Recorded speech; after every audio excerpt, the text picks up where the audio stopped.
Good morning students. आज reaction mechanism का next topic start करेंगे।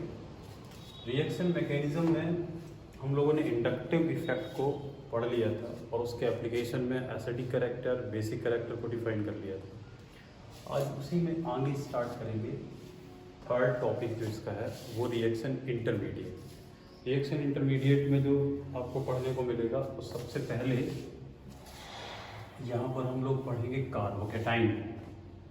तो ध्यान से देखना, बड़ा इम्पोर्टेंट टॉपिक है ये कार्बोकैटाइन। ये इंडक्टिव इफेक्ट से रिलेटेड है, क्योंकि इंडक्टिव इफेक्ट है, यहाँ एप्लीकेशन भी जो है इसमें यूज़ होगा। इंडक्टिव इफेक्ट और कुछ कॉन्सेप्ट्स में यूज़ होता है। तो कार्बोकैटाइन, सबसे पहले बात करते हैं कार्बोकैटाइन का मतलब क्या होता है। तो कार्बन की वो स्पीसीज जिस पर कैसा चार्ज हो, पॉजिटिव चार्ज है, उसको हम कार्बोकैटाइन कहेंगे।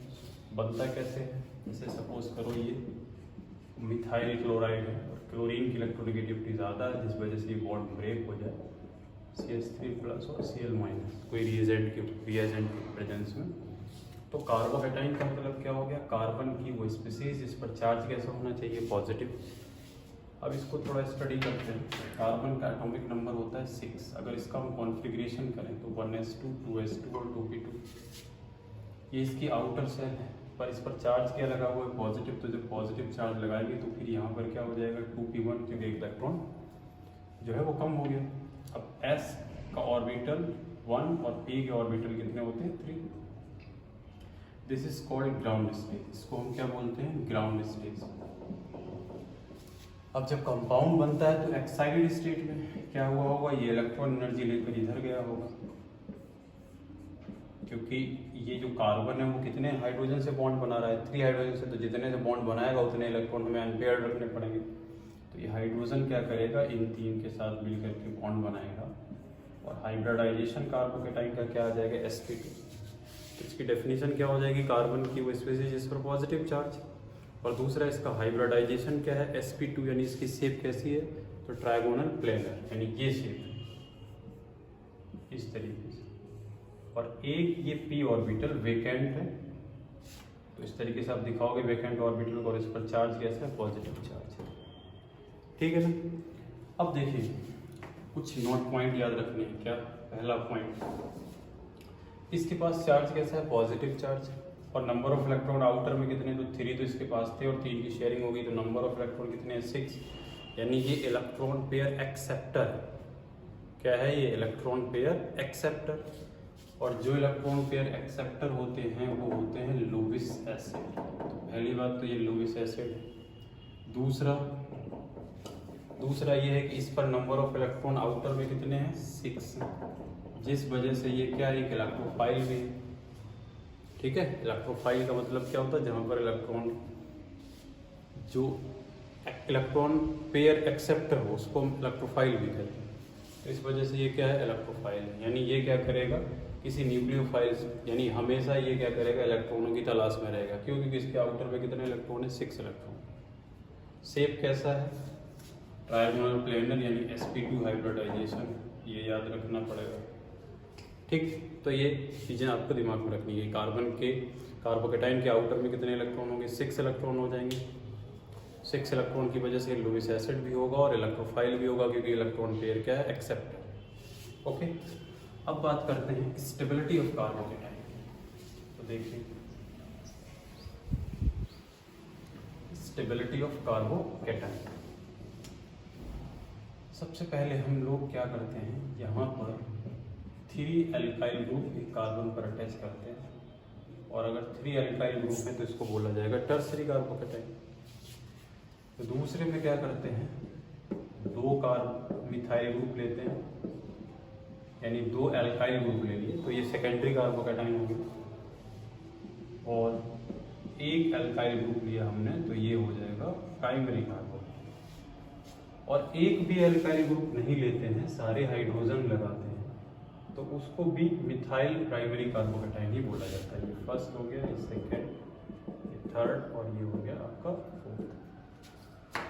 बोला जाए कि बताइए इन 4 में सबसे ज़्यादा स्टेबल कौन है, तो बेटा ध्यान से देखो, R का मतलब होता है एल्काइल ग्रुप। एल्काइल का जनरल फॉर्मूला होता है CnH2n+1। अगर हम n की वैल्यू यहाँ पर 1 पुट कर दें तो ये r की वैल्यू क्या आ जाएगी CH3, 2 कर देंगे तो C2H5। कुल मिला के जो एल्काइल ग्रुप होते हैं उस पर प्लस आई इफेक्ट होता है। कौन सा इफेक्ट होता है? प्लस आई। अब जो प्लस आई इफेक्ट होता है वो इलेक्ट्रॉन डोनेटिंग होता है। वो बेटा क्या करता है? इलेक्ट्रॉन को डोनेट करता है। तो जब ये इलेक्ट्रॉन को डोनेट करेगा, यानी ये ERG वाला ग्रुप है, इलेक्ट्रॉन रिलीजिंग ग्रुप प्लस आई का है, तो जब ये इलेक्ट्रॉन को डोनेट करेगा तो होगा क्या कि इस एल्काइल ग्रुप पर, क्योंकि इलेक्ट्रॉन दे रहा है तो इस वजह से इस पर पार्शियल पॉजिटिव चार्ज आ जाएगा, और यहाँ चार्ज कैसा आ जाएगा? Partial negative. वही ये R करेगा, ये भी इलेक्ट्रॉन को क्या करेगा? रिलीज करेगा, और ये भी, तो इस पर भी पॉजिटिव चार्ज आएगा। अब देखो इसका पॉजिटिव चार्ज जो इस कार्बन पर था वो डिस्पर्स होकर यहाँ भी आया, यहाँ भी आया और यहाँ भी आया।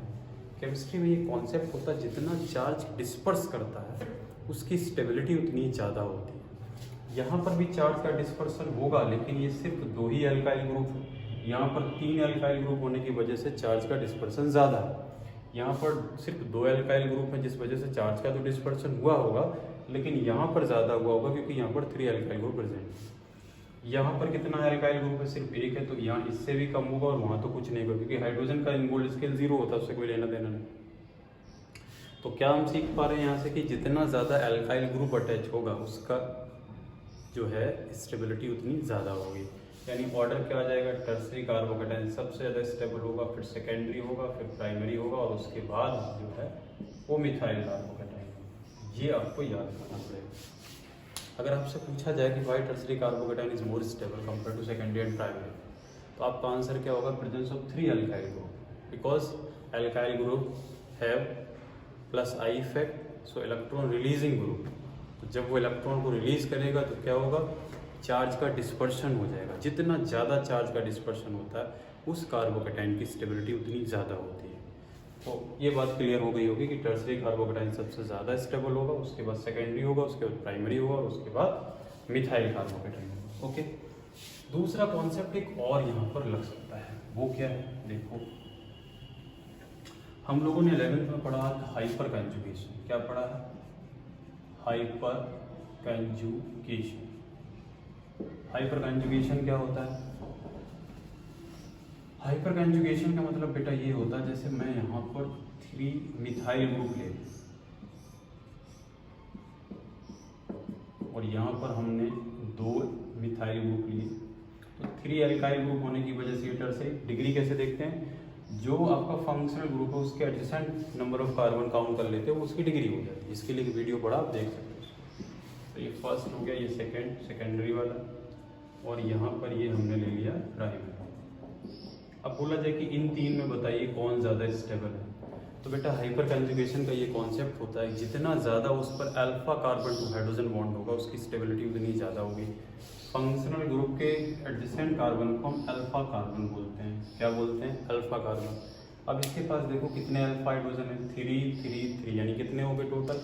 9 अल्फा हाइड्रोजन। बिल्कुल एडजेसेंट फंक्शनल ग्रुप के एडजेसेंट कार्बन को अल्फा कार्बन बोला जाता है। तो ये इसके बिल्कुल बगल में ही बैठा हुआ, एक एडजेसेंट मींस बिल्कुल बगल का पड़ोसी। यहाँ पर कितने हाइड्रोजन होंगे? कार्बन टू हाइड्रोजन बॉन्ड कर बता रहा हूँ मैं, तो अल्फा कार्बन टू हाइड्रोजन कितने हैं यहाँ पर? 6, और यहाँ पर कितने हैं? 3। तो जिस वजह से क्या है कि यहाँ 9 alpha carbon to hydrogen bond है, जिस वजह से इसकी स्टेबिलिटी ज़्यादा है, कि greater number of alpha carbon to hydrogen bond, stability of carbocation is higher. तो ये बात समझ पा रहे होंगे कि टर्सरी कार्बोकैटायन स्टेबल क्यों? क्योंकि एक तो उसका कॉन्सेप्ट प्लस आई से आप बता सकते हो, यहाँ पर प्लस आई है जिस वजह से इलेक्ट्रॉन डोनेट कर रहा है, चार्ज का डिस्पर्सन हो रहा है, और दूसरा आप बता सकते हो कि number of alpha carbon to hydrogen ज़्यादा है, जिस वजह से ये ज़्यादा स्टेबल है। Number of alpha carbon to hydrogen bond क्या बेटा होता है? एडजेसेंट कार्बन, जिस कार्बन पर पॉजिटिव चार्ज उसके जस्ट बगल में जो कार्बन होगा उसको हम अल्फा कार्बन कहेंगे, और उस पर attach hydrogen alpha carbon to hydrogen bond, hydrogen.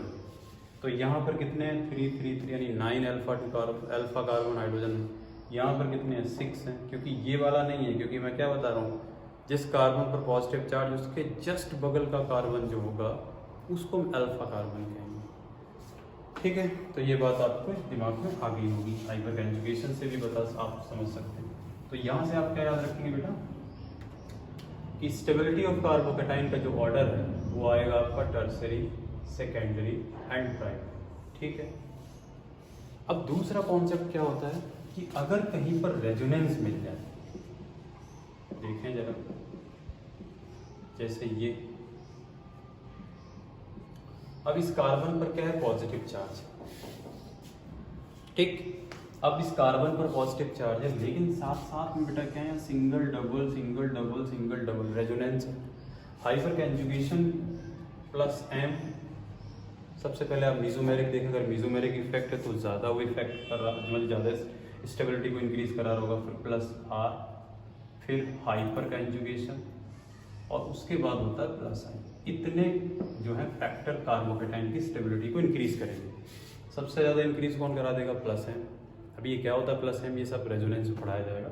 उसके बाद रेजोनेंस, उसके बाद हाइपर कंजुगेशन, और उसके बाद इंडक्टिव इफेक्ट, ठीक है।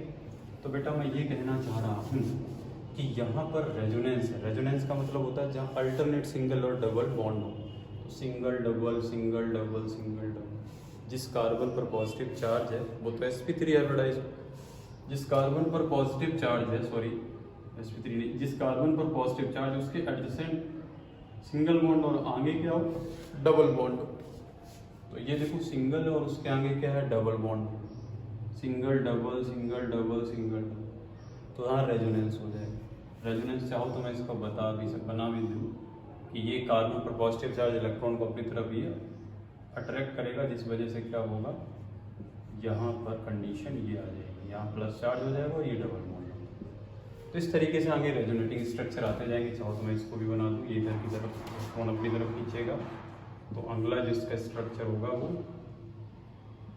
वो ये आ जाएगा, और यहाँ पर पॉजिटिव चार्ज आएगा। नेक्स्ट में क्या होगा, ये। तो बेटा इसको बोलते हैं रेजोनेंस। अब अगर किसी कंपाउंड में रेजोनेंस है तो उसकी स्टेबिलिटी और ज़्यादा होती है। तो ये चीज़ भी दिमाग में रखनी कि जितना ज़्यादा रेजोनेंस है उसकी स्टेबिलिटी उतनी ज़्यादा होगी। तो यहाँ रेजोनेंस को बोलते हैं बेंजाइलिक कार्बोकेटाइन। दूसरा आपका आता है एलाइलिक कार्बोकेटाइन, इसको बेटा बोलते हैं एलाइलिक। अगर सिंगल बॉन्ड कार्बन पर पॉजिटिव चार्ज और आगे बेंजीन की रिंग लग रखी है तो बेंजाइलिक है, और सिंगल और डबल इस तरीके से अगर है, एक बार सिर्फ रेजोनेंस हो रहा है, तो उसको हम एलाइलिक कार्बोकेटाइन बोलते हैं। तो ये एलाइलिक कार्बोकेटाइन, यहाँ भी रेजोनेंस है। देखो ये इस तरीके से अपनी तरफ अट्रैक्ट करेगा, तो CH2 प्लस, और ये कंडीशन हो जाएगी, यहाँ निगेटिव आएगा तो निगेटिव पॉजिटिव से बॉन्ड बन जाएगा और पॉजिटिव चार्ज। तो यहाँ भी रेजोनेंस है। लेकिन बोला जाए कि बेंजाइलिक और एलाइलिक में कौन ज़्यादा स्टेबल है, तो बेंजाइलिक ज़्यादा स्टेबल है एलाइलिक से।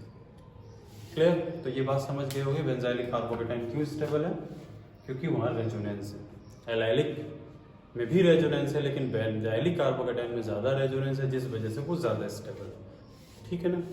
एक चीज़ और दिमाग में रखनी है, क्या कि क्या बेंजाइलिक और टर्सरी कार्बोकेटाइन में जब कंपेयर हो, तो वैसे बेटा आपको ऑर्डर ये याद रखना है, बेंजाइलिक कार्बोकेटाइन सबसे ज़्यादा स्टेबल, उसके बाद टर्सरी कार्बोकेटाइन, उसके बाद एलाइलिक कार्बोकेटाइन, और उसके बाद सेकेंडरी कार्बोकेटाइन, और उसके बाद आपका प्राइमरी कार्बोकेटाइन। ठीक। बट अगर वो इस तरीके से दे दे कि कार्बन पर पॉजिटिव चार्ज है और यहाँ मिथाइल ग्रुप लगे हुए हैं, तो बेटा इसकी स्टेबिलिटी बेंजाइलिक कार्बन से भी ज़्यादा होती है, थोड़ा सा ज़्यादा होती है। उसके बाद में आगे वाला ये ऑर्डर है, सिर्फ ये मिथाइल के लिए है। अगर यहाँ इथाइल आ जाएगा तो ऑर्डर यही रहेगा, या कोई और आएगा तो फिर वही ऑर्डर रहेगा। सिर्फ मिथाइल के लिए ही रहता है, और जरा सा फर्क होता है। तो जो अच्छी बुक है, क्लैडन की बुक जैसे है, तो उसमें आप जब देखोगे तो आपको ये वाला ऑर्डर दिखेगा, बाकी सब जगह यही लिखा मिलेगा। तो ये चीज़ याद रखना कि अगर आर की जगह मिथाइल ग्रुप लगा दिया गया है तो फिर उसकी स्टेबिलिटी बेंजाइलिक से ज़्यादा हो जाएगी, क्योंकि यहाँ 9 हाइपर कंजुगेशन वाला जो कॉन्सेप्ट है, 9 alpha two carbon hydrogen bond presence, इस वजह से ऐसा हो जाएगा। ठीक। तो अच्छी जो बुक मिलेंगी आपकी, जो अच्छे ऑथर है, उस वो बुक जो देखोगे आप, क्लैडन की बुक देखोगे तो उसमें आपको ये मिलेगा। बाकी जगह आप ये वाला ऑर्डर याद रख सकते हैं। क्लियर? तो ये एक ऑर्डर याद रखना। इतनी बातें जो मैंने बताई ये बोर्ड लेवल तक आपको, बोर्ड लेवल तक के क्वेश्चन आप इनसे कर सकते हो। ठीक है। अब थोड़ा सा देखो, एक कॉन्सेप्ट आता है यहाँ पर प्लस एम वाला, वो क्या होता है कि अगर कार्बन पर पॉजिटिव चार्ज है और उसके जस्ट एडजेसेंट ऐसा कोई ग्रुप लगा हो जिसके पास लोन पेयर का इलेक्ट्रॉन हो। अभी हमने आपको बताया था कार्बन पर अगर पॉजिटिव चार्ज है तो वहाँ पर एक वेकेंट ऑर्बिटल होगा, और नाइट्रोजन के पास जो ऑर्बिटल है उसके पास 2 इलेक्ट्रॉन। तो ये इलेक्ट्रॉन इसके साथ क्या करेंगे, ओवरलैप करेंगे, जिस वजह से क्या होगा, वैक बॉन्डिंग होगी। तो अगर कार्बन जिस पर पॉजिटिव चार्ज, उसके एडजेसेंट ऐसा कोई एटम है, ऐसा कोई ग्रुप लगा हुआ है जिसके पास क्या होगा, लोन पेयर का इलेक्ट्रॉन है, तो फिर वहाँ पे क्या है बेटा, वैक बॉन्डिंग यानी प्लस एम का कॉन्सेप्ट यूज होगा, और ये यहाँ पर रेजोनेंस करेगा, जिस वजह से ये चीज़ बन के आएगी। अभी देखो जरा, इसके पास 4 इलेक्ट्रॉन कार्बन के पास थे, लेकिन पॉजिटिव चार्ज है तो कितने हो गए, 3, और 2 इलेक्ट्रॉन और 3 मतलब 6 इलेक्ट्रॉन इसके पास हैं, और इसके पास 8 इलेक्ट्रॉन, यानी इसका ऑक्टेट कंप्लीट नहीं। लेकिन बेटा इधर देखो, इसके पास भी 8 इलेक्ट्रॉन है और इसके पास भी 8 इलेक्ट्रॉन है। 5 to 7 to 9 और एक चला गया तो 8 बच रहा है, 4 to 6 to 8। तो इधर पर क्या है कि ऑक्टेट कंप्लीट हो रहा है। तो जब कभी भी वैक बॉन्डिंग का कॉन्सेप्ट आएगा तो वहाँ ऑक्टेट कंप्लीट हो जाएगा कार्बोकेटाइन की, जिस वजह से उसकी स्टेबिलिटी बढ़ जाएगी। नाइट्रोजन, ऑक्सीजन जैसे मोर इलेक्ट्रोनेगेटिव पर भी पॉजिटिव चार्ज रह सकता है, बशर्ते उसका ऑक्टेट कंप्लीट हो। क्लियर? तो मेरी बात समझ पा रहे हो ना, यहाँ पर भी कार्बन जिस पर पॉजिटिव चार्ज, उसके एडजेसेंट अगर कोई ऐसा ग्रुप या एटम लगा हुआ है जिसके पास लोन पेयर का इलेक्ट्रॉन है, तो वहाँ बैक बॉन्डिंग हो जाएगी प्लस एम की वजह से। प्लस एम क्या होता है, प्लस एम का मतलब होता है when atom has lone pair of electron, या when group has lone pair of electron. अगर कोई ग्रुप या एटम जिसके पास लोन पेयर का इलेक्ट्रॉन है तो प्लस एम को रिप्रेजेंट करेगा। तो कुल मिला के मेरी बात को समझ पा रहे हो कि अगर कार्बन जिस पर पॉजिटिव चार्ज, उसके एडजेसेंट ऐसा कोई ग्रुप या एटम लगा हुआ है जिसके पास लोन पेयर का इलेक्ट्रॉन है, तो वहाँ पर बैक बॉन्डिंग हो जाएगी, और बैक बॉन्डिंग के बाद दोनों का ऑक्टेट कंप्लीट हो जाएगा, जिस वजह से जो वो चीज़ ज़्यादा स्टेबल हो जाएगी। तो ये चीज़ दिमाग में रहे कि बैक बॉन्डिंग वाला जो कॉन्सेप्ट है वो कार्बोकेटाइन की स्टेबिलिटी को ज़्यादा इंक्रीज करेगा। क्लियर? अब इसके आगे देखिए, इसी तरीके से और एक मैं बताता हूँ आपको, CH2+ और यहाँ पर OH लगा दिया जैसे मैं। अब बोला जाए इनमें बताओ, तो देखो बेटा OH लगा हुआ है तो ये भी ये क्या कर सकता है, बैक बॉन्डिंग कर सकता है, और बैक बॉन्डिंग की वजह से क्या होगा, यहाँ पर इस तरीके से, क्योंकि ये इलेक्ट्रॉन दे रहा है जिस पर पॉजिटिव चार्ज आएगा, इस वाले पे पॉजिटिव चार्ज आ जाएगा, और इसको इलेक्ट्रॉन मिल जाएगा तो इसका नेगेटिव खत्म होगा। तो ये कॉन्सेप्ट जो है आपको याद रखने हैं बैक बॉन्डिंग वाले। क्या याद रखना है कि अगर कार्बन जिस पर पॉजिटिव चार्ज है और उसके एडजेसेंट कोई ऐसा एटम लगा हुआ है जिसके पास लोन पेयर का इलेक्ट्रॉन है, तो फिर वहाँ पर क्या होगा, प्लस एम इफेक्ट हो जाएगा, और उसका जो ऑक्टेट है वो कंप्लीट हो जाएगा, जिस वजह से उसकी स्टेबिलिटी इंक्रीज कर जाएगी। ठीक है, अब 1-2 क्वेश्चन देखते हैं, करने की कोशिश करते हैं। क्वेश्चन आता है यहाँ इस पर पॉजिटिव चार्ज, यहाँ पर पॉजिटिव चार्ज,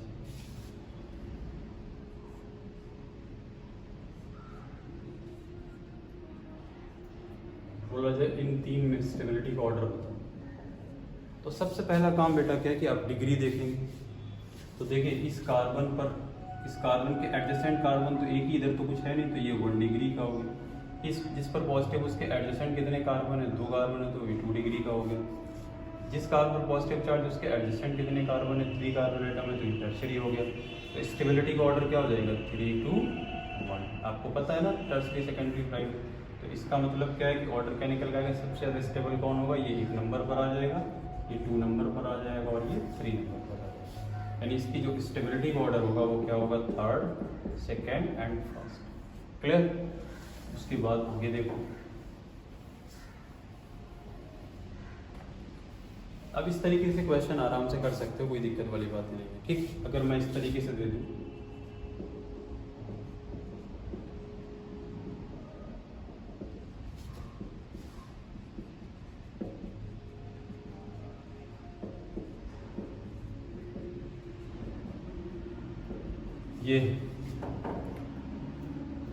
ये बेंजाइलिक या एलाइलिक, इसको विनाइलिक बोला जाता है। जिस कार्बन पर पॉजिटिव चार्ज वही डबल बॉन्ड हो तो उसको विनाइलिक बोलते हैं।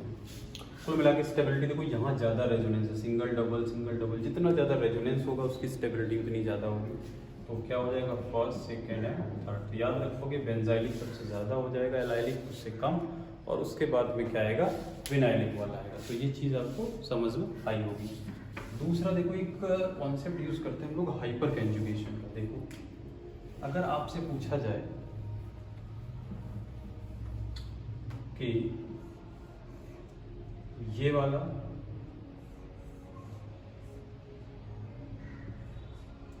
और इस वाले में कौन ज़्यादा स्टेबल होगा, तो देखो बेटा इधर कितने एडजेसेंट कार्बन है, 2 हैं, तो ये सेकेंडरी हो गए, और जिस पर पॉजिटिव चार्ज है इधर भी 2 कार्बन है, तो ये भी सेकेंडरी हो गया।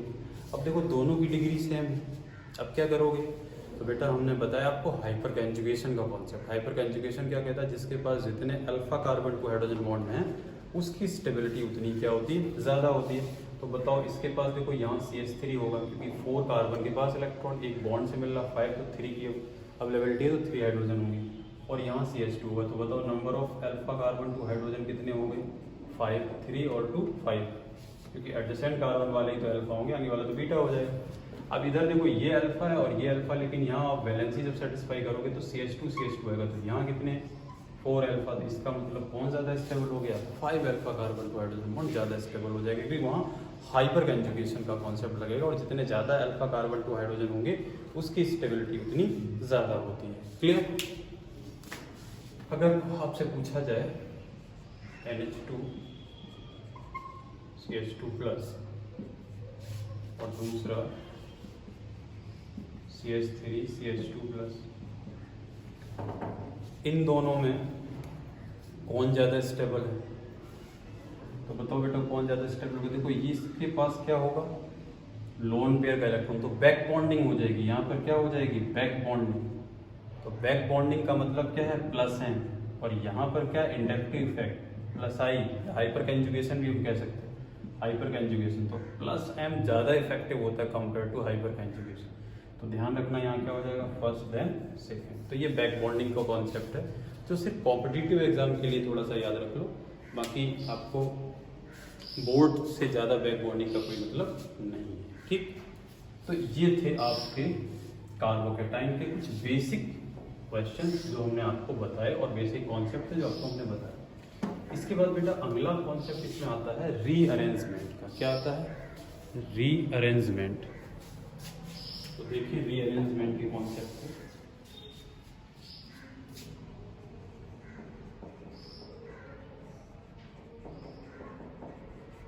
रीअरेंजमेंट। अब इसको थोड़ा सा ध्यान से समझना, रीअरेंजमेंट का मतलब क्या होता है।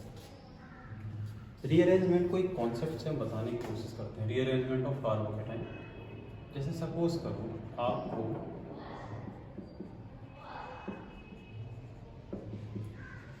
एक ये क्वेश्चन दिया जाता है, इसकी रिएक्शन NaOH से कराई जाती है, और बोला जाता है कि इसका प्रोडक्ट बताइए। तो आप क्या करेंगे, आपसे बोला जाता है सब्स्टिट्यूशन रिएक्शन है, ये Br निकलेगा और OH इसको सब्स्टिट्यूट कर देंगे। तो आपके दिमाग में आएगा कि सर जो है यहाँ पर प्रोडक्ट जो है वो ये बनना चाहिए, NaBr बाहर हो जाएगा, पर ये प्रोडक्ट नहीं आता है। इसका प्रोडक्ट क्या आता है, आपने क्या किया, यहाँ से Br हटाया, OH लगा दिया, लेकिन जो इसका प्रोडक्ट बनता है बेटा वो इसका मेजर प्रोडक्ट ये होता है।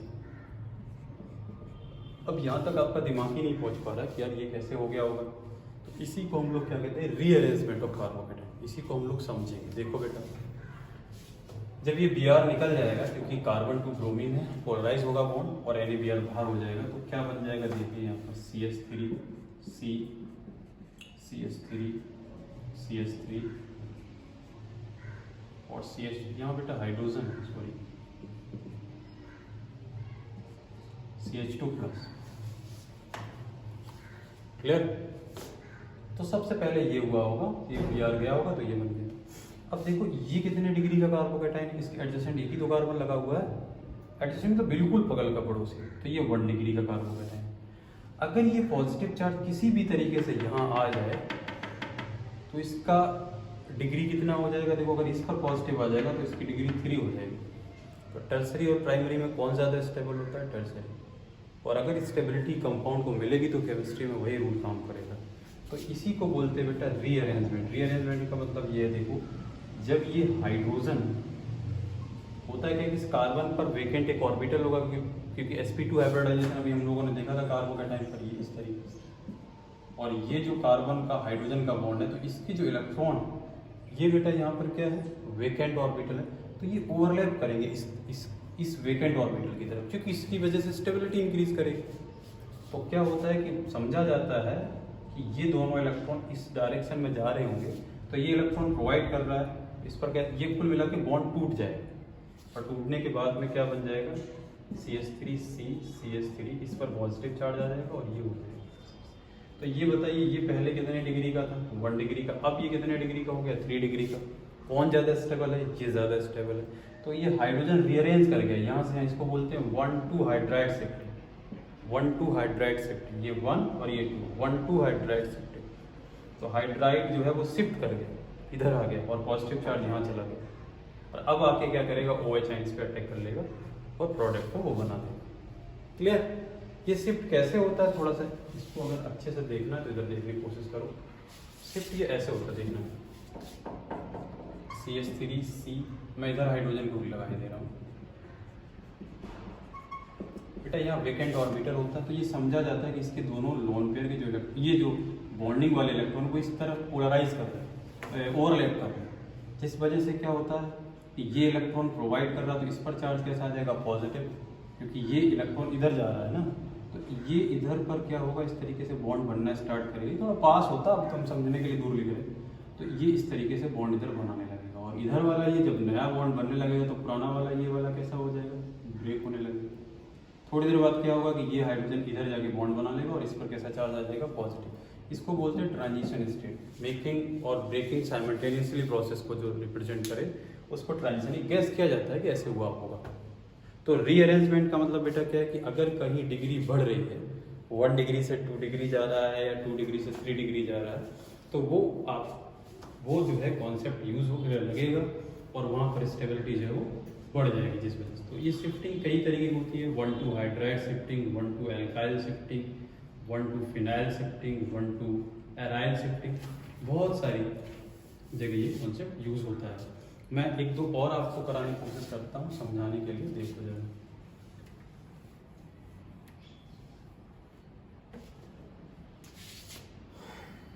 जैसे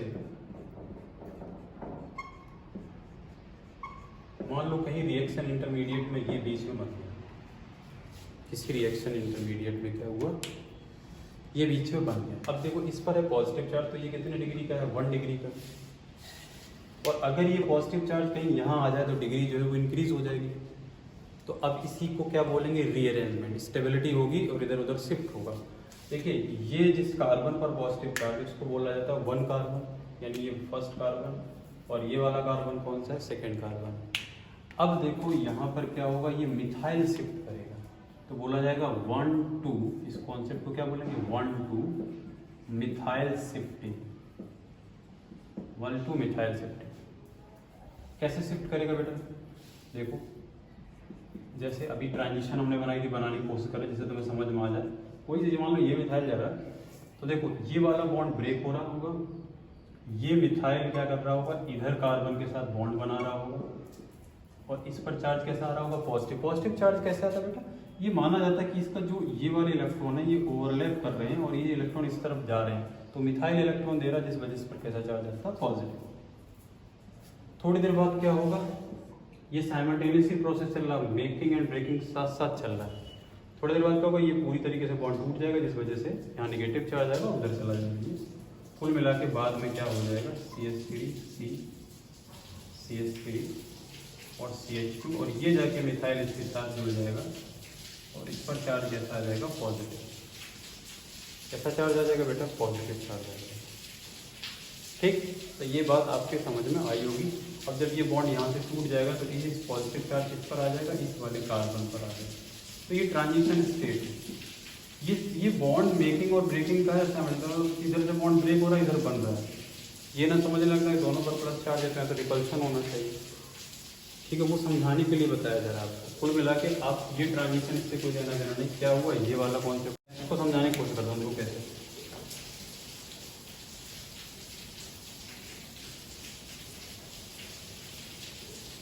जैसे मान लो एक ये कहीं पर इंटरमीडिएट बन गया, ठीक है, ये इंटरमीडिएट कहीं पर बन गया, मान लो रिएक्शन के बीच में कहीं बना। अब क्या हुआ होगा, यहाँ दो चांसेस हैं, यहाँ पर दो चांसेस हैं, क्या, या तो आप मिथाइल की शिफ्टिंग कराओ या आप इथाइल की शिफ्टिंग कराओ। मैंने अब क्या बताया कि जितना बड़ा एल्काइल ग्रुप होगा उतना जल्दी शिफ्ट करेगा। क्यों ऐसा हो जाता है, देखो मैं दोनों को करा के देख रहा हूँ। एक बार क्या किया मैंने, मिथाइल को शिफ्ट करा दिया, तो जब आप मिथाइल को शिफ्ट कराएंगे तो यहाँ बेटा ये CH2 CH3 और ये मिथाइल यहाँ आ जाएगा, इस वजह से यहाँ पॉजिटिव चार्ज आएगा। तो एक चांसेस ये है इसके, और दूसरे चांसेस क्या है, अब इसको इथाइल को शिफ्ट करा रहे हैं, यानी मिथाइल ये यहीं लगा रहेगा और इथाइल जो है आपका ये इधर आ जाएगा, CH2 CH2 यहाँ पॉजिटिव चार्ज आ जाएगा। अब बोला जाए कि बताओ इन दोनों में कौन ज़्यादा स्टेबल है। देखो because both carbocation are tertiary, दोनों ये टर्सरी, लेकिन इसके पास अल्फा हाइड्रोजन कितने हैं देखो, एडजेसेंट 3 to 5 to 7, और इसके पास कितने 3 3 6 और 2 8। तो जितने ज़्यादा अल्फा हाइड्रोजन होते हैं उसकी स्टेबिलिटी उतनी ज़्यादा होती है। तो कौन ज़्यादा स्टेबल हो गया, ये वाला ज़्यादा स्टेबल हो गया। अब जब ये ज़्यादा स्टेबल होगा तो यही बनेगा, ये वाला नहीं बनेगा। अब बताइए किसकी शिफ्टिंग हुई इसमें, इथाइल की हुई। तो जितना बड़ा एल्काइल ग्रुप होगा उसकी शिफ्टिंग उतनी जल्दी होगी, उतनी ज़्यादा रहेगी। ओके, तो ये चीज़ आपको समझ में आ गई होगी। इसको बोलते हैं रीअरेंजमेंट, ठीक है ना। और रीअरेंजमेंट का जो मैग्नेटिक एप्टीट्यूड है तो सबसे पहले हाइड्राइड जाएगा, उसके बाद क्या बताया मैंने, टर्सरी जाएगा, यानी जितना बड़ा एल्काइल ग्रुप होगा उतनी जल्दी चला जाएगा। वो किस वजह से जाएगा, वो अब जाएगा। साइक्लिक में क्या है, दो तरीके हो गई, रिंग एक्सपेंशन हो सकता है और रिंग कॉन्ट्रैक्शन हो सकता है। रिंग एक्सपेंशन का मतलब बेटा ये है कि रिंग बढ़ जाए। अगर 4 मेंबर्ड रिंग है तो 5 मेंबर्ड में चेंज हो सकती है, 5 मेंबर्ड है तो वो 6 में बदलना चाहेगी, क्योंकि जो 6 मेंबर्ड रिंग होती है वो स्टेबल होती है। जब उसका चेयर फॉर्म बनाया जाता है तो वहाँ एंगल स्ट्रेंथ 0 हो जाता है। तो एंगल स्ट्रेंथ कम होने की वजह से 6 मेंबर्ड रिंग ज़्यादा स्टेबल होता है। 4 मेंबर्ड रिंग जो है, रिंग कॉन्ट्रैक्शन 4 मेंबर्ड वाली 3 में कन्वर्ट होना चाहती है, और 7 मेंबर्ड 6 में, क्योंकि 6 मेंबर्ड में जो एंगल स्ट्रेंथ है वो 0 है। लेकिन 4 मेंबर्ड 3 मेंबर्ड में क्यों चेंज होना चाहिए, तो उसका एक रीज़न होता है बेटा। वो रीज़न ये है कि जो साइक्लिक मिथाइल कार्बोकैटाइन होता है, साइक्लिक मिथाइल प्रोपाइल कार्बोकैटाइन जो होता है, cyclic propyl methyl carbocation, CPM याद रखना है इसको, साइक्लिक प्रोपाइल मिथाइल कार्बोकैटाइन, ये 3 carbon cyclic propyl methyl carbocation, ये ज़्यादा स्टेबल होता है। ये कंपाउंड एरोमेटिक कार्बन से भी ज़्यादा स्टेबल हो सकता है, ठीक है ना। ये बेंजाइलिक से भी ज़्यादा स्टेबल हो सकता है। वो इसलिए होता है क्योंकि यहाँ ऑर्बिटल की जो है ओवरलैपिंग हो जाती है। ये p ऑर्बिटल वेकेंट होगा इसके पास यहाँ, और यहाँ हाइड्रोजन भी होगा, तो ये ऑर्बिटल की ओवरलैपिंग हो जाती है। इस वजह से तो फिल्पिंग होती है, ऑर्बिटल की ओवरलैपिंग होती है, जिस वजह से ये ज़्यादा स्टेबल होता है। तो याद रखना, ये आप साइक्लोप्रोपाइल मिथाइल कार्बोकैटाइन जो वो बहुत ज़्यादा स्टेबल होता है। खैर वो बाद में बात की नहीं, फिलहाल अभी हम लोग रिंग एक्सपेंशन की बात करते हैं। अब दिमाग में ये आएगा यार रिंग एक्सपेंशन कैसे होता है, तो देखो रिंग एक्सपेंशन होता ही क्यों है। मान लो आपको एक 4 मेंबर्ड रिंग दिया गया और उस पर एक मिथाइल लगा हुआ है, कहीं इंटरमीडिएट ये बन गया। अब बेटा क्या होता है कि जो ये वाला कार्बन है ये sp3 हाइब्रिडाइज है, और sp3 हाइब्रिडाइजेशन का जो एंगल है वो कितना होना चाहिए, 109 डिग्री होना चाहिए, लेकिन यहाँ आपको कितना दिख रहा है, 90 डिग्री। तो एंगल स्ट्रेंथ बहुत ज़्यादा होता है। तो एंगल स्ट्रेंथ ज़्यादा होने की वजह से क्या होता है, रिंग एक्सपेंशन होता है। रिंग एक्सपेंशन का कॉन्सेप्ट क्या होता है बेटा, देखो जो एडजेसेंट, जिस कार्बन पर पॉजिटिव चार्ज, उसका जो एडजेसेंट कार्बन है उसको हम अल्फा बोलते हैं, और उसके आगे वाले कार्बन को हम लोग बीटा बोलते हैं, और उसके आगे वाले को क्या बोलेंगे, गामा। क्या होता है यहाँ पर अल्फा और बीटा वाला जो ये बॉन्ड है ये ब्रेक होता है। किस वजह से ब्रेक हो रहा है, क्योंकि यहाँ एंगल स्ट्रेंथ ज़्यादा है, अनस्टेबल है। अगर ये 5 मेंबर में चला जाएगा तो ज़्यादा स्टेबल हो जाएगा। तो ये वाला जब बॉन्ड ब्रेक होता है तो बेटा क्या होगा, यहाँ पर देखो ये इस तरीके से, इससे ये बदल, इस तरीके से यहाँ पर ये जो है ऐड होना चाहिए इधर, और पॉजिटिव जब इधर जाके ऐड, यहाँ पर जाके ये जब जुड़ जाएगा बॉन्ड, तो ये पॉजिटिव चार्ज इस पर आ जाएगा, और ये कितने मेंबर रिंग में कन्वर्ट हो जाएगा, 5 मेंबर, और एक पर क्या आ रहा होगा, किसी एक पर पॉजिटिव चार्ज। तो ये 5 मेंबर रिंग है, तो 5 मेंबर रिंग में एंगल स्ट्रेंथ कम हो जाता है, जिस वजह से ऐसा होता है। रिंग एक्सपेंशन का मतलब बेटा क्या है, तो याद रखना हमेशा अल्फा बीटा वाला बॉन्ड ब्रेक होगा, बीटा वाला जो कार्बन है वो जाके कार्बोकैटायन से ऐड हो जाएगा और अल्फा वाले पर पॉजिटिव चार्ज आ जाएगा। ठीक है, ये ऐसा क्यों होता है, उसका रीजन मैंने क्या बताया, एंगल स्ट्रेंथ की वजह से। लेकिन एक दिमाग में आपकी और बात आएगी, वो ये आएगी कि क्या यहाँ ये नहीं हो सकता था, क्या यहाँ पर ये पॉसिबल नहीं था बेटा, ये 1 डिग्री का कार्बोकैटायन है। अब ये पॉजिटिव चार्ज अगर यहाँ पर आ जाए, ये पॉजिटिव चार्ज अगर यहाँ आ जाए तो टर्सरी हो जाएगा, लेकिन टर्सरी तो हुआ, और टर्सरी होने पर देखो क्या होगा, ये अगर कार्बन पर पॉजिटिव चार्ज आएगा तो sp2 हो गया, और sp2 का एंगल कितना होता है 120, और जबकि यहाँ का एंगल तुम्हें कितना देख रहा है 90 डिग्री, तो यहाँ तो और ज्यादा एंगल स्ट्रेन हो गया, पहले तो 109 ही था, अब कितना हो गया 120। तो एंगल स्ट्रेन ज्यादा होने की वजह से ये इस तरीके से नहीं जाता है, ये क्या करता है, रिंग एक्सपेंशन करता है। क्वेश्चन पूछा जा सकता है कि साइक्लिक ब्यूटाइल मिथाइल कार्बोकैटायन जो है वहां पर रिंग एक्सपेंशन पॉसिबल है, क्यों, क्योंकि एंगल स्ट्रेन की वजह से। लेकिन रीअरेंजमेंट क्या हो रहा है, 1 डिग्री से टर्सरी क्यों नहीं हो पा रहा, तो वो इसलिए नहीं हो रहा कि अगर ये टर्सरी हो जाएगा तो ये वाला जो है कार्बोकैटायन बन जाएगा। अब अगर ये कार्बोकैटायन बन जाएगा तो ये तो sp2 हाइब्रिडाइज हो जाएगा, क्योंकि मैंने पढ़ाया है कि कार्बोकैटायन पर sp2 हाइब्रिडाइजेशन होता है, और sp2 का एंगल कितना होता है 120, जबकि यहाँ कितना दिख रहा है आपको इस समय 90, तो एंगल स्ट्रेन बहुत ज्यादा होगा, इसीलिए हमेशा रिंग एक्सपेंशन यहाँ पर होगा। इस तरीके से रीअरेंजमेंट नहीं पॉसिबल है, वो अनस्टेबल हो जाएगा। क्लियर? और मैं एक दो बताता हूँ क्वेश्चन आपको। सपोज करो इस तरीके से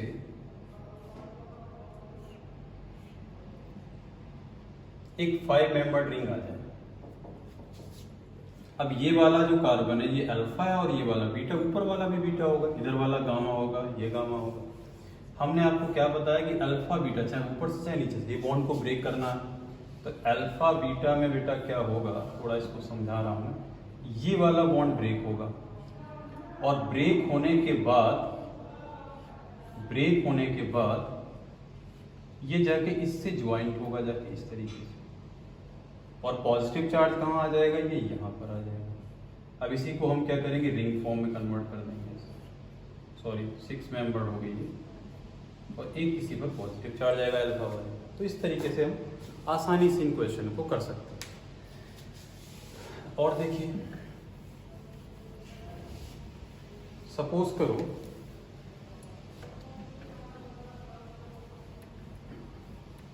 क्वेश्चन इस तरीके से आता है, यहां पर पॉजिटिव चार्ज आ जाए, तो अब ये अल्फा हो गया और ये बीटा हो गया, 5 मेंबर्ड है, 6 में कन्वर्ट होना चाहिए। तो 6 मेंबर्ड में जब ये बदलेगा, मैं सीधा, इतना तो प्रैक्टिस हो ही चुका है आपको, सीधा जब करेंगे तो देखो बीटा वाला जो ये है ये जाके यहाँ पर ज्वाइंट हुआ, और उसके बाद अल्फा पर क्या आया होगा, पॉजिटिव चार्ज। तो अगर हम इसको अल्फा मान लेते हैं तो जो ये वाला है जहाँ पर बीटा वाला जाके रिंग बना रहा होगा, तो उस पर एक क्या आएगा, इस तरीके से मिथाइल ग्रुप जुड़ा रहेगा। इसको बनाने की कोशिश करना, कैसे बता रहा हूँ, अल्फा बीटा का बॉन्ड ब्रेक हुआ होगा, बीटा वाला जाके इस कार्बन पर ऐड होगा, मतलब ज्वाइन होगा, तो ये पॉजिटिव चार्ज इस अल्फा पर आ जाएगा, तो जिस पर पॉजिटिव चार्ज आएगा उसके आगे रिंग बन रहा होगा और उस पर एक मिथाइल ग्रुप भी है। अभी ये अब कितने डिग्री का, ये बताओ 2 डिग्री का। अब रिंग एक्सपेंशन हो चुका है, अब यहाँ पर क्या हो जाएगा, अगर ये पॉजिटिव यहाँ आ जाए, इसके पास एक हाइड्रोजन भी होगा, ये पॉजिटिव अगर यहाँ आ जाएगा तो क्या हो जाएगा, टर्सरी कार्बन बन जाएगा। तो अब यहाँ पर क्या होगा बेटा, इस तरीके से रीअरेंजमेंट हो जाएगा। क्या हुआ होगा, 1,2 हाइड्राइड शिफ्ट हुआ होगा, क्योंकि ये हाइड्रोजन जो है वो इधर आ गया। ठीक, इस तरीके से ये रिंग एक्सपेंशन का जो है कॉन्सेप्ट। तो आई थिंक रिंग एक्सपेंशन आपको बहुत अच्छे से समझ में आया होगा। ऐसा ही होता है रिंग कॉन्ट्रैक्शन वाला। रिंग कॉन्ट्रैक्शन में क्या कि अगर 4 मेंबर्ड रिंग है तो 4 मेंबर्ड रिंग जो है वो 3 मेंबर्ड रिंग में कन्वर्ट होना चाहिए। लेकिन उसके लिए शर्त ये है कि यहाँ जो 4 मेंबर्ड रिंग है वो इसी पर पॉजिटिव चार्ज होना चाहिए। अब अगर मिथाइल पर पॉजिटिव हो जाएगा तो रिंग एक्सपेंशन हो जाएगी। अगर 4 से 5 की बन रही होगी तो पहले बनेगी। अब 4 से 5 की नहीं बन पा रही तो फिर वो 3 की बनना चाहिए। अब ये कैसे बनती है तो देखो, ये वाला जो बॉन्ड है, ये वाला जो बॉन्ड है वो यहाँ पे आके ज्वाइन होता है इस तरीके से, और इस पर पॉजिटिव चार्ज है। क्योंकि हमने बताया साइक्लोमिथाइल साइक्लिक प्रोपाइल मिथाइल कार्बोकेटाइन जो है वो बहुत ज़्यादा स्टेबल होता है। ठीक है, तो ये था आपका रीअरेंजमेंट। मैंने एक बोर्ड लेवल पर एक फाउंडेशन के अकॉर्डिंग बड़ा अच्छे से बताया है। ठीक है ना। अब हम लोग इसी पे आगे डिस्कस करेंगे। आज से स्टार्ट करेंगे SN1 और SN2। बहुत इंपॉर्टेंट, बहुत मजा आएगा।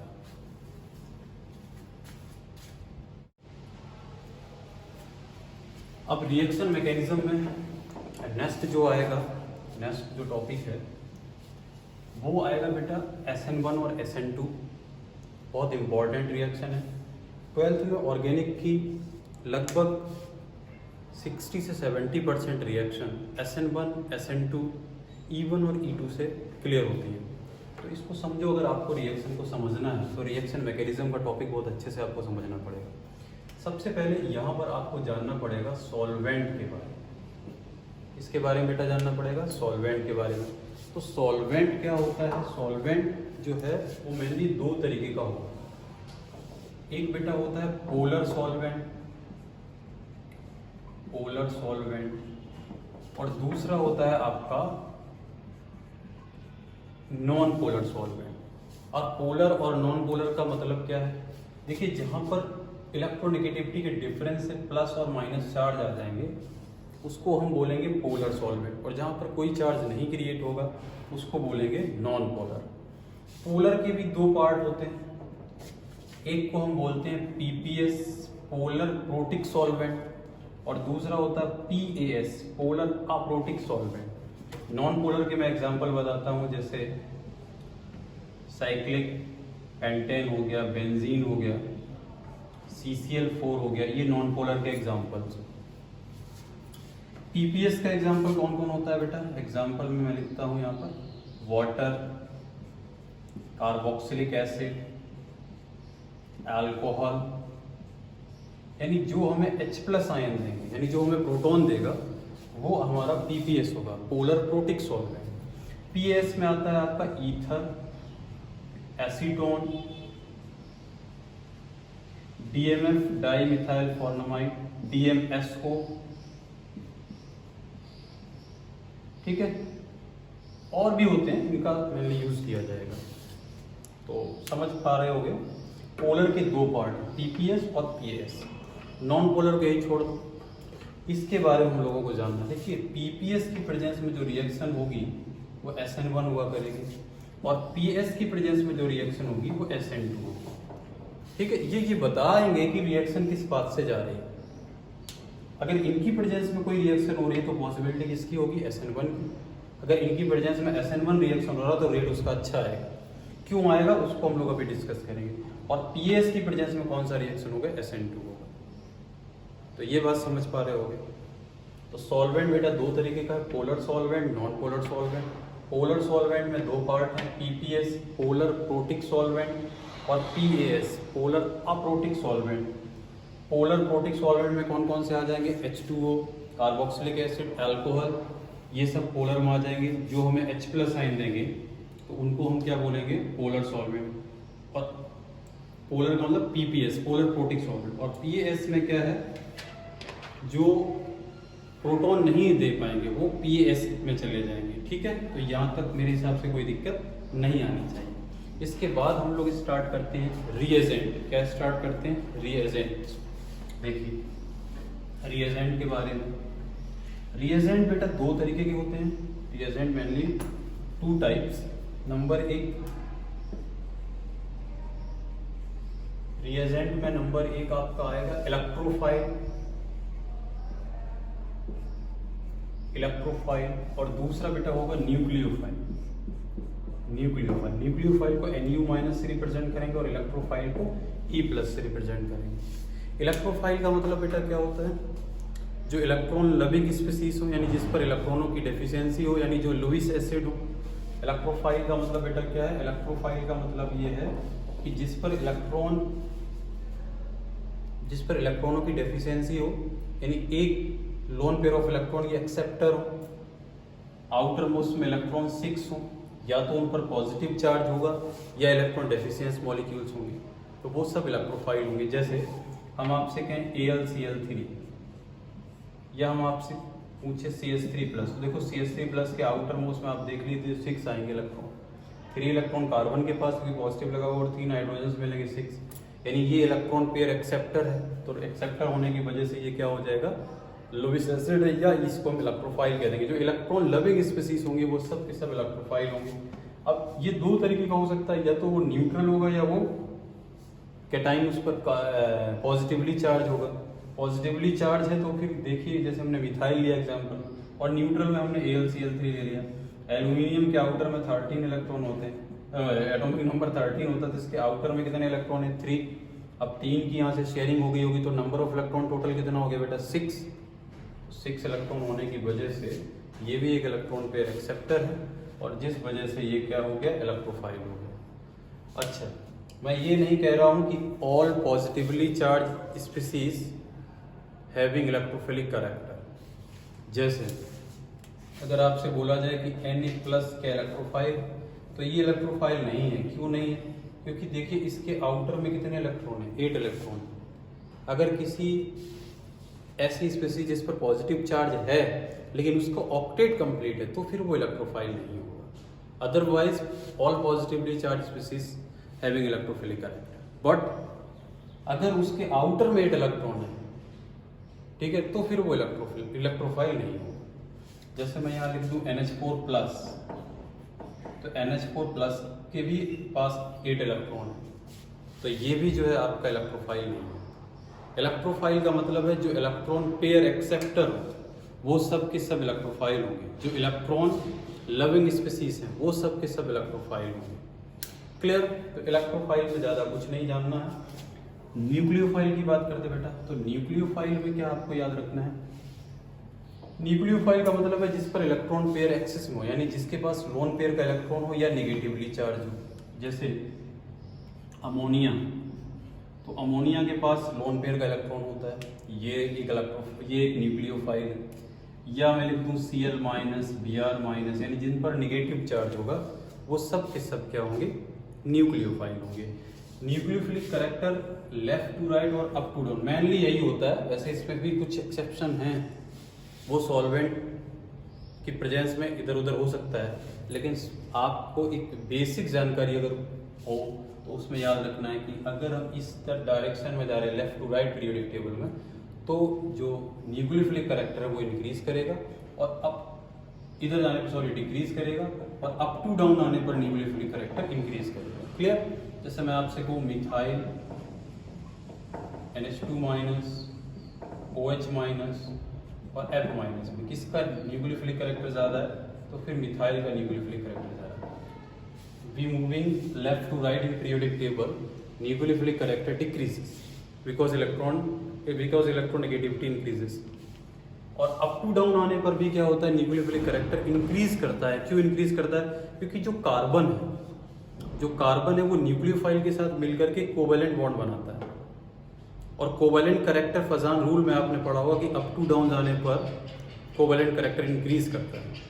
तो इस वजह से जो है अप टू डाउन आने पर जो न्यूक्लियोफिलिक कैरेक्टर है वो इंक्रीज कर जाता है। मैं थोड़ा सा बताने की कोशिश करता हूँ फजान रूल, क्योंकि ये कॉन्सेप्ट जो है 11th क्लास में केमिकल बॉन्डिंग में आपने पढ़ा होगा, लेकिन थोड़ा समझ देखो यहाँ हम लोग पढ़ रहे हैं ऑर्गेनिक केमिस्ट्री, और ऑर्गेनिक केमिस्ट्री में जो न्यूक्लियोफाइल होगा वो कार्बन के साथ मिलकर के कौन सा बॉन्ड बनाएगा, तो वो कोवेलेंट बनाएगा, आयनिक तो बना नहीं देगा। अब फजान रूल बेटा क्या होता है, मैं थोड़ा सा आपको ट्रिक से बताता हूँ। ये इसका कॉन्सेप्ट होता है, लार्ज कैटाइन का आयनिक कैरेक्टर ज्यादा होता है और स्मॉल एनाइन का आयनिक कैरेक्टर ज्यादा होता है। एनाइन क्योंकि न्यूक्लियोफाइल पर चार्ज कैसा बेटा होगा, नेगेटिव चार्ज, तो हम एनाइन के बारे में पढ़ रहे हैं। जितना स्मॉल एनाइन होगा उसका आयनिक कैरेक्टर ज्यादा होगा। अगर स्मॉल एनाइन का आयनिक कैरेक्टर ज्यादा है तो लार्ज एनाइन का क्या ज्यादा हो जाएगा, कोवेलेंट कैरेक्टर। और लार्ज एनाइन अगर अप टू डाउन हम आएंगे ऊपर से नीचे, तो ऊपर से नीचे आने पर बेटा क्या होगा, साइज उसका बढ़ता जाएगा। तो जितना बड़ा होता चला जाएगा न्यूक्लियोफाइल, उसकी कोवेलेंट बॉन्ड बनाने की टेंडेंसी उतनी ज्यादा होगी। और कार्बन के साथ मिलकर के न्यूक्लियोफाइल कोवेलेंट बॉन्ड बनाता है, इसीलिए जो है उसकी न्यूक्लियोफिलिक पावर बढ़ जाती है। तो ये आपको दिमाग में रखना। ये होता है लेकिन ये हमेशा नहीं होगा, उसमें भी कुछ एक्सेप्शंस आएंगे। स्टेरिक इफेक्ट को डोमिनेट करेगा, पोलर पीपीएस और पीएस का भी उस पर इफेक्ट आएगा। खैर 12th लेवल पर आपको यही याद रखना है कि up to down, left to right decrease करेगा और अप टू डाउन इंक्रीज करेगा। क्यों? क्योंकि फजान रूल की वजह से। क्लियर? फजान रूल का मतलब क्या हो गया बेटा, स्मॉल है, ये इसको ट्रिक से याद रखा जाता है। लालू चले साउथ अफ्रीका, है कहाँ के, इंडिया के, यानी लार्ज कैटाइन का आयनिक कैरेक्टर ज्यादा होता है और स्मॉल एनाइन का आयनिक कैरेक्टर ज्यादा होता है।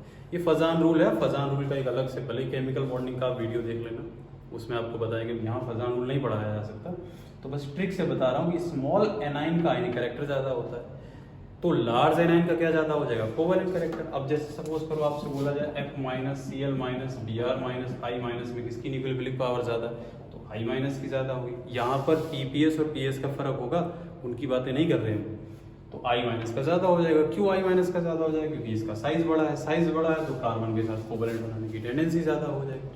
क्लियर? तो ये याद रखना, पीरियोडिक टेबल में लेफ्ट टू राइट जाने पर डिक्रीज करेगी न्यूक्लियोफिलिक कैरेक्टर और अप टू डाउन आने पर क्या करेगी, इंक्रीज करेगा न्यूक्लियोफिलिक कैरेक्टर। क्लियर? ठीक है। अब बेटा हम लोग बात करते हैं, मेन टॉपिक पर चलते हैं, SN1।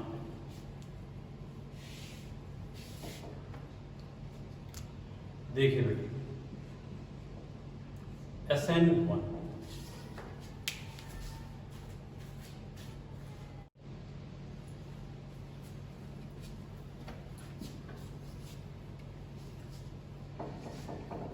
हाँ, एक चीज और बेटा याद रखना कि जो चार्ज न्यूक्लियोफाइल है वो अच्छा न्यूक्लियोफिलिक कैरेक्टर शो करेगा अगर अपने न्यूट्रल से कंपेयर कराएगा। आपसे बोला जाए NH2 माइनस और अमोनिया में किसका न्यूक्लियोफिलिक पावर ज़्यादा है, तो फिर NH2 माइनस का न्यूक्लियोफिलिक पावर ज़्यादा होगा। क्या कहना चाह रहा हूँ, charge nucleophile is better nucleophilic character compare to neutral.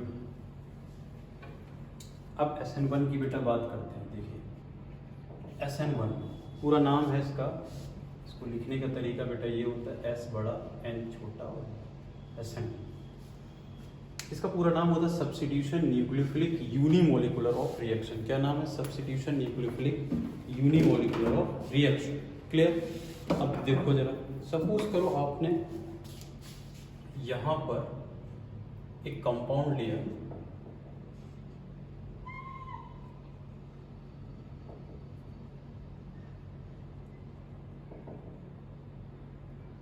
ठीक इस तरीके से, ये R1 ले लिया यहाँ हमने, R2 और R3 अलग अलग हैं, मान लो ये मिथाइल, ये इथाइल और ये प्रोपाइल, इस तरीके से। अब अगर कोई न्यूक्लियोफाइल अटैक करने इस पर आता, सपोज करो OH माइनस आता है, ध्यान से मेरी बात समझने की कोशिश करना। सब्स्टिट्यूशन न्यूक्लियोफिलिक, तो जो सब्स्टिट्यूशन होगा वो किसके द्वारा होगा, न्यूक्लियोफाइल के द्वारा। अब अगर ये OH माइनस आता है इस पर अटैक करने, तो देखिए ये R का मतलब मिनिमम, R का मतलब क्या होगा, मिथाइल छोटा सबसे, फिर इथाइल प्रोपाइल, इस तरीके से। तो यहाँ मिथाइल लगा, यहाँ इथाइल लगा, यहाँ प्रोपाइल लगा, तो ये OH आयन जब इस पर अटैक करने आएगा तो ये बड़े बड़े ग्रुप लगे हुए जो इसको अटैक नहीं करने देंगे। अब क्या होगा भाई, ये OH आयन जाके इस पर अटैक करे तभी तो ये X निकले, लेकिन ये बड़े बड़े ग्रुप होने की वजह से OH यहाँ जा ही नहीं पा रहा। तो क्या होता है, ये OH आयन कहता है कि भाई पहले तुम ही ब्रेक हो जाओ तब जाके हम अटैक करें। तो ध्यान से मेरी बात सुनो, जो SN1 रिएक्शन होती है वो 2 स्टेप की मैकेनिज्म होती है, क्योंकि वहाँ बड़े बड़े 2 ग्रुप लगे हुए, बड़े बड़े 3 ग्रुप लगे होते हैं जो न्यूक्लियोफाइल को आने नहीं देते हैं। तो सबसे पहले बेटा क्या होगा, ये 2 स्टेप होगी, ये रिएक्शन थोड़ा रिवर्सिबल भी रहता है, और ये रिएक्शन पीपीएस की प्रेजेंस होगी। पीपीएस का मतलब polar protic solvent like water, alcohol, carboxylic acid, सबसे पहले ये CX वाला जो बॉन्ड है ये ब्रेक होता है, और ब्रेक होने के बाद यहाँ पर एक कार्बोकैटाइन बनता है, और ये X माइनस बाहर चला जाता है और यहाँ पर चार्ज पॉजिटिव आ जाता है। पहले क्या था कि sp3 हाइब्रिडाइजेशन था, यहाँ पर 109 डिग्री का एंगल था, ग्रुप पास पास थे। अब जाके ये sp2 में कन्वर्ट हो गया, और sp2 में क्या हुआ, 120 का एंगल हो गया, तो थोड़ा सा दूर दूर हो गया एल्काइल ग्रुप। ये फर्स्ट स्टेप है SN1 का, और SN1 का जो फर्स्ट स्टेप है वो स्लो स्टेप होता है। ये प्रैक्टिकल से पता चलता है कौन सा स्टेप स्लो है और कौन सा फास्ट है, आपको थ्योरेटिकल नहीं बताया जा सकता। अब बेटा क्या होता है सेकेंड स्टेप में, क्या होगा कि जो ये इंटरमीडिएट बना है, इस पर आकर कोई न्यूक्लियोफाइल अटैक करेगा, यहाँ पॉजिटिव चार्ज जो भी आपने न्यूक्लियोफाइल ले रखा होगा, और वो न्यूक्लियोफाइल क्या करेगा, यहाँ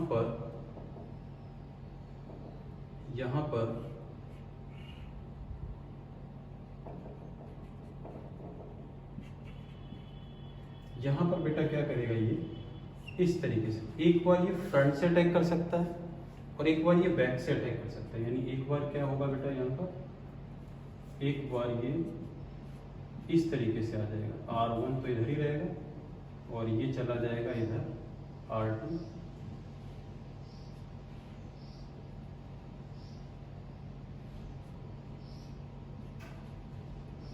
और न्यूक्लियोफाइल इधर से।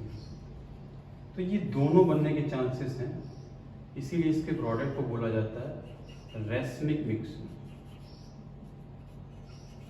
इसका प्रोडक्ट क्या होगा, रेसनिक मिक्सचर। अब ये रेसनिक मिक्सचर बना बेटा, ठीक है। अब देखिए इसकी हम काइनेटिक्स को देखते हैं। काइनेटिक्स देखो, जो रिएक्शन का रेट डिपेंड करता है स्लो स्टेप पर। किस पर डिपेंड करता है, स्लो स्टेप पर। कैसे देखो, सपोज करो 4 स्टूडेंट यहाँ वर्क कर रहे हैं, दूसरा कॉप यहाँ से बुक उठा के दूसरे को दे रहा, दूसरा तीसरा चौथे को दे रहा। अब उसमें से एक स्टूडेंट स्लो काम कर रहा है, तो रेट ऑफ रिएक्शन क्या होगा, स्लो होगा। अगर वो स्लो वाला आदमी और थोड़ा स्लो हो जाए, जो स्लो वाले स्टूडेंट है वो थोड़ा और स्लो हो जाए, तो रेट ऑफ रिएक्शन और स्लो हो जाएगा। अगर वो थोड़ा सा फास्ट हो जाए तो रेट ऑफ रिएक्शन फास्ट हो जाएगा। तो आपको ये बात दिमाग में रखनी है, केमिस्ट्री में जो रेट डिपेंड करता है वो स्लो स्टेप पर डिपेंड करेगा, फास्ट स्टेप पर कभी भी रेट डिपेंड नहीं करेगा। तो सुनो बेटा, यहाँ रेट डिपेंड करता किस पर है, तो ये हम पढ़ चुके हैं कि वो क्या नाम है, रिएक्टेंट के कंसंट्रेशन पर डिपेंड करता है। इसको आपने लॉ ऑफ एक्टिव मास पढ़ा होगा। तो R is directly proportional to, यहाँ पर देखिए क्या है, सबस्ट्रेट इसको बोल रहे हैं, और ये क्या है, न्यूक्लियोफाइल। दो ही तो यहाँ पर रिएक्टेंट है, बाकी तो ये इंटरमीडिएट है।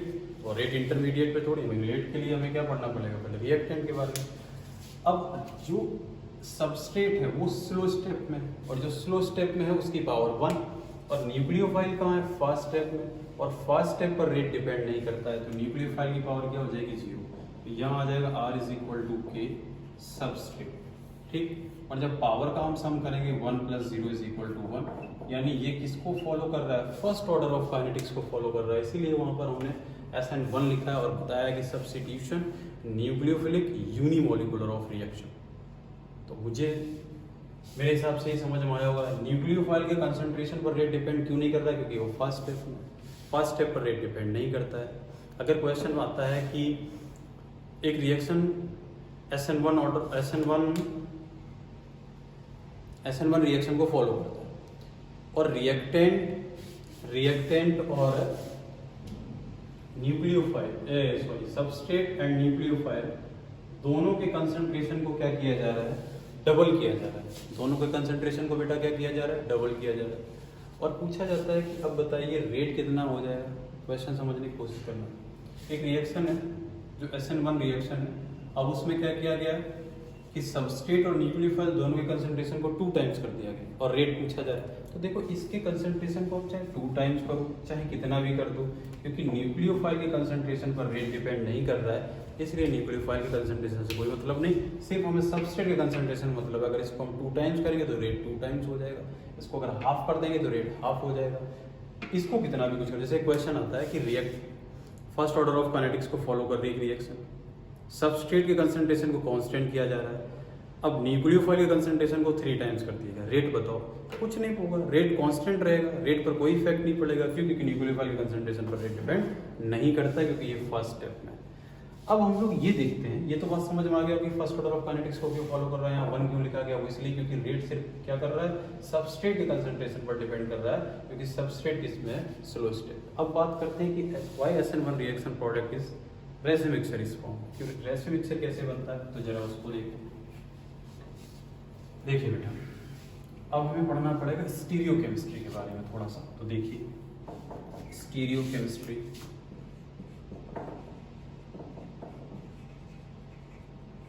जब हम इसकी स्टीरियो केमिस्ट्री पढ़ेंगे तो देखेंगे कि यहाँ जो इंटरमीडिएट है वो क्या है बेटा, कार्बोकेटाइन।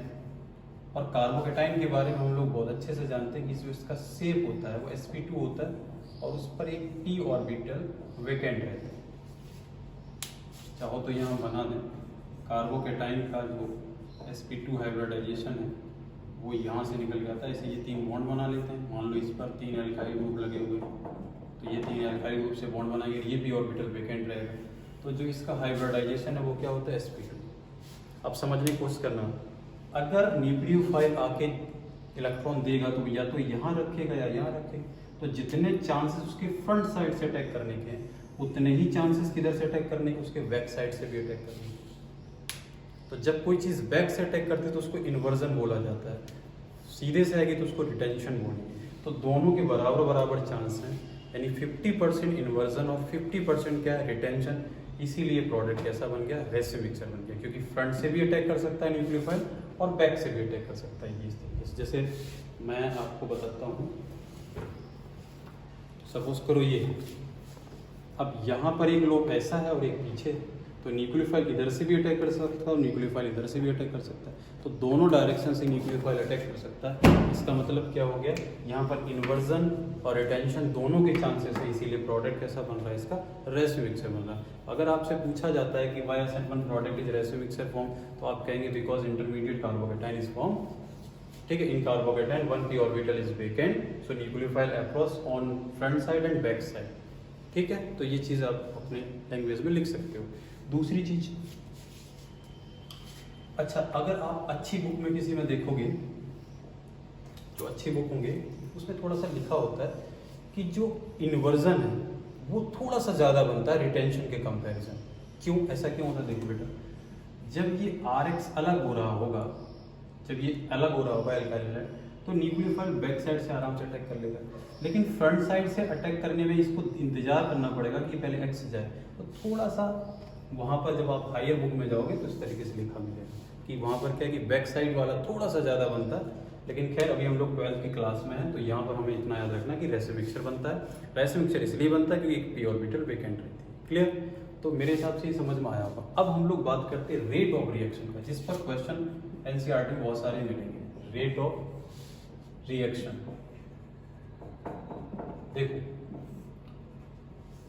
स्लो स्टेप में क्या बन रहा है, कार्बोकेटाइन। तो थोड़ा अगर जल्दी कार्बोकेटाइन बन जाएगा तो रिएक्शन का रेट बढ़ जाएगा, अगर कार्बोकेटाइन का फॉर्मेशन लेट होगा तो रेट ऑफ रिएक्शन भी कम हो जाएगा।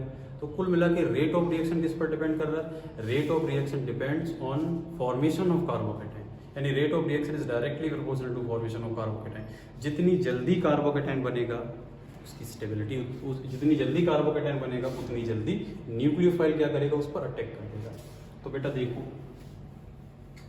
बात समझने की कोशिश करना, हम पढ़ चुके हैं कि जो टर्सरी कार्बोकेटाइन है वो ज़्यादा स्टेबल होता है, फिर सेकेंडरी होता है और फिर 1 डिग्री का होता है। जरा मुझे एक बात बताई जाए यहाँ पर, अगर स्टेबल कार्बोकेटाइन है तो वो जल्दी बन जाएगा, और अगर जल्दी बनेगा तो उतनी जल्दी न्यूक्लियोफाइल अटैक कर देगा। तो रेट ऑफ रिएक्शन SN1 का ऑर्डर जो रहेगा वो क्या रहेगा, 3 to 1। ठीक, तो याद रखना ये रेट ऑफ रिएक्शन SN1 के लिए क्या होगा, 3 to 1 रहेगा। क्यों 3 to 1 रहेगा, क्योंकि टर्सरी कार्बोकेटाइन स्टेबल होगा, जल्दी बन जाएगा, तो स्लो स्टेप थोड़ा जल्दी हो जाएगी, जिस वजह से न्यूक्लियोफाइल जल्दी अटैक करके जल्दी प्रोडक्ट बना देगा। क्लियर हुआ। दूसरी चीज़ क्या है, एक बात हम और याद रख सकते हैं कि रेट ऑफ रिएक्शन जो डिपेंड करेगी वो स्टेबिलिटी ऑफ कार्बोकेटाइन पर डिपेंड करेगी। जितना स्टेबल कार्बोकेटाइन होगा उतनी जल्दी रेट ऑफ रिएक्शन होगा। तो स्टेबिलिटी ऑफ कार्बोकेटाइन को यहाँ पर जोड़ा जा सकता है, ज्वाइन किया जा सकता है। दूसरी चीज़, एक बात हमने आपको नहीं बताई भी कि why SN1 reaction carried in presence of PPS solvent, polar protic solvent की प्रेजेंस में SN1 रिएक्शन क्यों होता है? तो उसका एक रीज़न होता है कि यहाँ पर बेटा जो इंटरमीडिएट बन रहा है वो कार्बोकेटाइन बन रहा है। तो जब कार्बोकेटाइन बनेगा, और आपको पता है कि यहाँ पर कार्बोकेटाइन यानी R+ बन रहा है और एक X- जा रहा है, तो जो PPS होगा, पोलर प्रोटिक सॉल्वेंट होगा, वहाँ पर क्या होता है, चार्ज होता है उसमें इस तरीके से प्लस माइनस का। तो इसके चारों तरफ सॉल्वेंट इस तरीके से आ जाएगा ऐसे, और ऐसे इधर भी आएगा। अब ये प्लस है तो ये माइनस इसकी तरफ पोल हो जाएंगे और प्लस इधर चला जाएगा, इधर माइनस।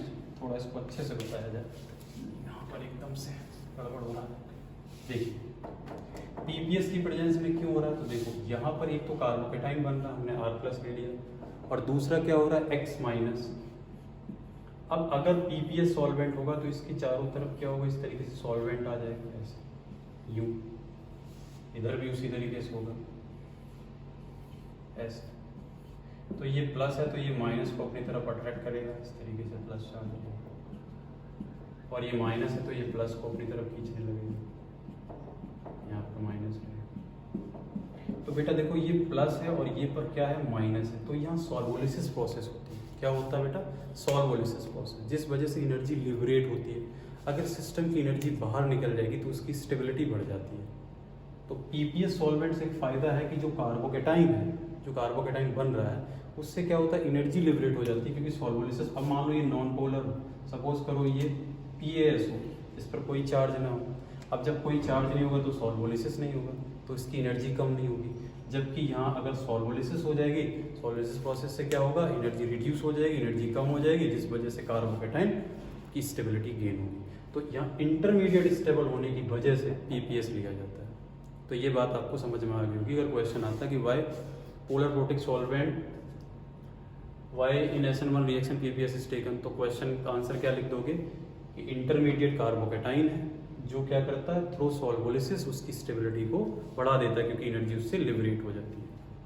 ठीक है, ये बात समझ में आ गई होगी।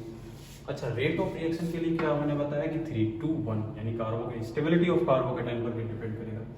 दूसरा एक चीज और जाननी पड़ेगी कि मान लो ये एक अल्काइल हैलाइड है, ये एक अल्काइल हैलाइड है। अब जितनी जल्दी ये X निकल जाए, इसको बोलते हैं बेटा लीविंग ग्रुप। क्या बोलते हैं, लीविंग ग्रुप। जितनी जल्दी ये X निकल जाएगा उतनी जल्दी ही तो कार्बोकेटाइन बन जाएगा, क्योंकि हमें पता है कि SN1 का जो रेट है वो डिपेंड कर रहा है स्टेबिलिटी ऑफ कार्बोकेटाइन पर या फॉर्मेशन ऑफ कार्बोकेटाइन पर। तो जितनी जल्दी कार्बोकेटाइन बनेगा उतना ही जल्दी न्यूक्लियोफाइल आके अटैक कर लेगा। तो अब पूछा ये जा रहा है कि X का क्या रोल होगा यहाँ पर, ये लीविंग ग्रुप। तो लीविंग ग्रुप जितनी जल्दी निकल जाएगा उतनी जल्दी R+ बन जाएगा। अब लीविंग ग्रुप जल्दी कैसे निकलेगा, तो एक लाइन याद रख लो, पूरी ऑर्गेनिक में काम आएगी जब तक केमिस्ट्री पढ़ोगे। Leaving group should be weak base. ये वीक बेस होगा तो जल्दी निकल जाएगा।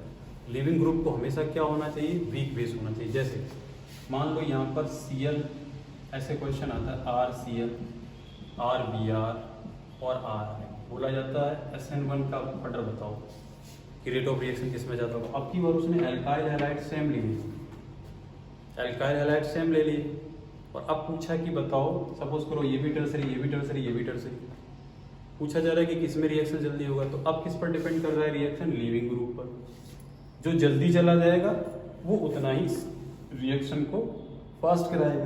तो Cl- और Br- होगा, और यहाँ पर क्या होगा I-।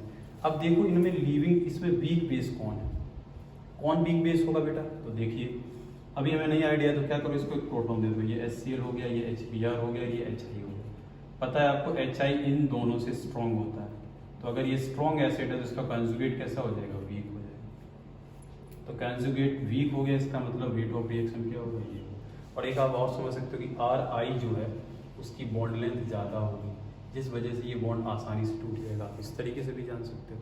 या दूसरा कॉन्सेप्ट क्या याद रख लोगे, leaving group should be weak base. Weak base कैसे पता चला, I- को जब हमने प्रोटॉन दिया तो HI बन गया, और इन दोनों से HI स्ट्रॉन्ग एसिड होता है। तो जब ये स्ट्रॉन्ग एसिड है तो उसका कैंजुगेट क्या हो जाएगा, वीक हो जाएगा। और कैंजुगेट जो होना चाहिए वो यानी लीविंग ग्रुप हमेशा कैसा होना चाहिए, वीक होना चाहिए। या आप बॉन्ड लेंथ से भी कर सकते हो, इस Cl का बॉन्ड लेंथ कम होगी, पास होगा, आसानी से ब्रेक नहीं होगा। Ri की बॉन्ड लेंथ ज़्यादा हो जाएगी क्योंकि I का साइज बढ़ा तो आसानी से ब्रेक हो जाएगा, जल्दी कार्बोकेटाइन बन जाएगा। तो ठीक है, एक बात याद रखना कि leaving group should be weak base. ठीक, अब वीक बेस कैसे क्या क्या जानोगे, देखो बेटा, अगर बात करें OH- और वाटर की, तो वाटर एक अच्छा लिविंग ग्रुप है, ये लिबरेट हो जाएगा, लेकिन OH- नहीं जा पाएगा। इसीलिए जब आप अल्कोहल के रिएक्शन पढ़ोगे, देखना, एक समझने की कोशिश करना। जैसे सपोज करो आपसे पूछा जाता है कि ROH का रिएक्शन HI से होता है और RI प्लस वाटर बनता है। अब इसकी मैकेनिज्म लिखो और बता दिया जाता है कि रिएक्शन जो है SN1 के पाथ से जा रही है। अब अच्छा एक बात बताओ यार, क्या होगा? सबसे पहले तो हाइड्रोजन आयन जो भी एसिड है वो पहले डिसोसिएट हो जाता है। अब हमें पता है कि ये जो OH है ये अच्छा लिविंग ग्रुप नहीं है, ये OH अच्छा लिविंग ग्रुप नहीं है। क्यों? क्योंकि ये वीक बेस नहीं। वाटर और OH में कौन वीक होगा? ये वीक होगा, सुबह से शाम तक पी जाते हो तो ये वीक होता है। अब जब ये वीक है तो ये कैसा हो जाएगा? स्ट्रांग हो जाएगा। आपको पता ना कैंजुगेट एसिड बेस पे है। तो अब बेटा यहाँ देखो ये क्या करेगा, देखो OH अब डायरेक्ट नहीं निकल सकता, तो क्या करना पड़ता है? सबसे पहले जो ये OH है ये प्रोटोनेट होता है इस प्रोटॉन से, और क्या करता है, ये ऑक्सीजन इसको लोन पेयर का इलेक्ट्रॉन देता है, जिस वजह से ये कन्वर्ट हो जाता है इस तरीके से। ये इसको देखो H+ यहाँ अटैक करने आया, तो इसने इसको इलेक्ट्रॉन दिया क्योंकि न्यूक्लियोफाइल है। जब ये इलेक्ट्रॉन देगा तो इस पर पॉजिटिव चार्ज आएगा, और ये इलेक्ट्रॉन लेगा तो इस पर नेगेटिव चार्ज आएगा। इधर समझने की कोशिश करो यार, ये कंडीशन, इसके पास है लोन पेयर का प्रोटोन आया, इसने इसको इलेक्ट्रॉन दिया, इसने दिया पॉजिटिव चार्ज, इसने ले लिया नेगेटिव चार्ज, प्लस माइनस खत्म हो गया, दोनों ने मिलकर के क्या किया, बॉन्ड बना दिया। तो देखिए अब यहाँ पर क्या हुआ बेटा, ऑक्सीजन पर कैसा चार्ज आ गया, पॉजिटिव चार्ज आ गया, और more electronegative element not carry positive charge. Oxygen की इलेक्ट्रोनेगेटिविटी बहुत ज़्यादा है, तो पॉजिटिव चार्ज तो उस पर अगर आ गया है तो फिर वो अनस्टेबल हो गया। तो क्या होगा, आप देखिए यहाँ पर तुरंत क्या होगा, इधर मैं लिख रहा हूँ, तुरंत क्या होगा, ये ऑक्सीजन जो है उस, देखो जब मोर इलेक्ट्रोनेगेटिव एलिमेंट अगर उस पर पॉजिटिव चार्ज आ गया तो पॉजिटिव चार्ज आने से क्या हुआ होगा, उसका साइज और छोटा हो गया, जिस वजह से इलेक्ट्रोनेगेटिविटी बढ़ गई। तो ये क्या करता है, ऑक्सीजन अपनी तरफ इलेक्ट्रॉन को खींचता है, जिस वजह से ये बॉन्ड ब्रेक हो जाता है। यहाँ नेगेटिव चार्ज आएगा, यहाँ पॉजिटिव चार्ज आएगा, यानी ये बन गया R+, और यहाँ से क्या बाहर चला गया, H2O। अब आके ये I- इस पर अटैक करेगा, और अटैक करके ये प्रोडक्ट आ रहा है। तो इस तरीके से रिएक्शन होगी। जितने भी अल्कोहल के रिएक्शन आप पढ़ोगे, कभी उसमें डायरेक्ट सीधा OH नहीं निकलेगा, पहले उसको प्रोटोनेट कराया जाए, और प्रोटोनेट करके तब रिएक्शन होगा। क्यों ऐसा हो रहा होगा? क्योंकि ये लीविंग ग्रुप अच्छा नहीं है। हम क्या जानते हैं, लीविंग ग्रुप जो है वो वीक होना चाहिए, और यहाँ पर ये लीविंग ग्रुप कैसा, OH कैसा होता है, स्ट्रॉन्ग। तो इसको क्या करोगे, पहले आप वीक लीविंग ग्रुप में यानी वीक बेस में कन्वर्ट करोगे। तो याद रखना, leaving group should be weak base. Weak base जो होगा वो अच्छा लिविंग ग्रुप होगा, और अगर वो वीक नहीं है तो उसको, अगर वो वीक बेस नहीं है तो उसको वीक बेस बनाना पड़ेगा। एक तो रिएक्शन और करने की कोशिश करते हैं। जैसे सपोज करो, मान लो आपसे पूछा जाता है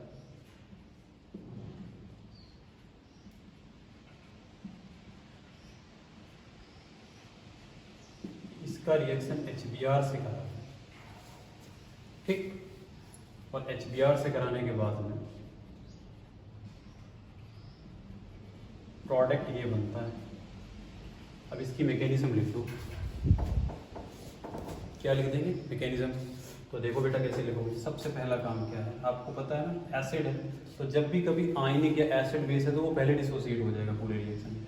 HBr सबसे पहले डिसोसिएट होगा H+ और Br-, इस तरीके से।